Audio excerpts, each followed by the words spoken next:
Je veux vous parler d'elle, comme je vous parle de la terre, et de l'ivresse des racines à prendre langue avec la mer. Je veux vous parler d'elle, comme je vous parle de la soif, que nulle fracture au bas-ventre des palmes ne pourra apaiser. Je veux vous parler d'elle comme du noir trop parfait des servantes en madras et de l'or sur la peau satinée des commères.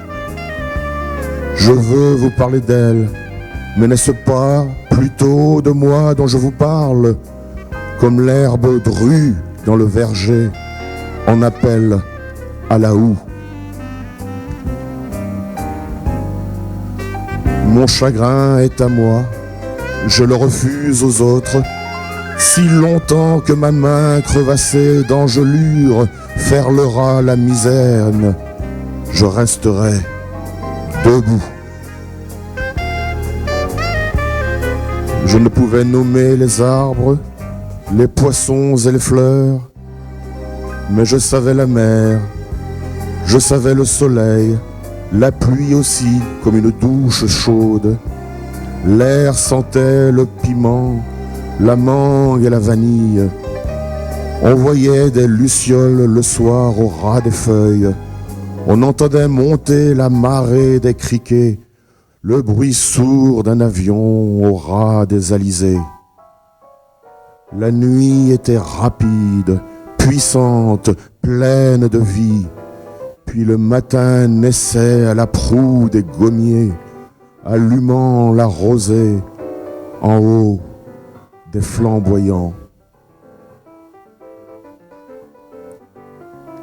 J'offert mon profil à l'aiguillé du vent, et mes blessures vives au sel et au piment. Dans l'entrelac des soupirs s'entrechoquent des grumes, les yoles sont chargés de masques africains. À Grand-Rivière où les vagues sont dures, l'enfant s'allie avec l'écorce pour lancer sa pirogue au-delà des nuages. L'oiseau rue dans les branches quand remonte la sève. Dans l'espace impudique où s'ouvre la parole, mourir n'est qu'un silence ajouté au silence après une courte pluie. Il y a trop de certitude dans l'imprécis des vagues, trop de paroles en taille douce dans l'emmêlé des algues.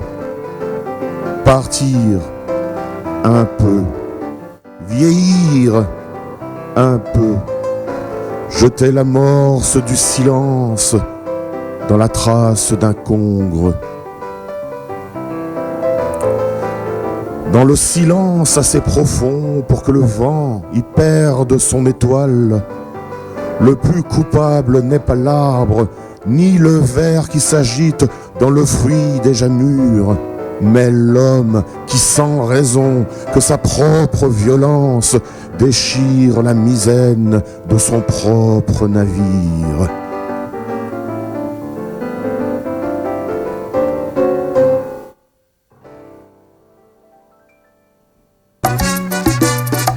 Et mon cœur délivré, enfin de notre amour.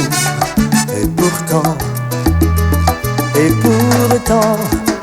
sans un remords.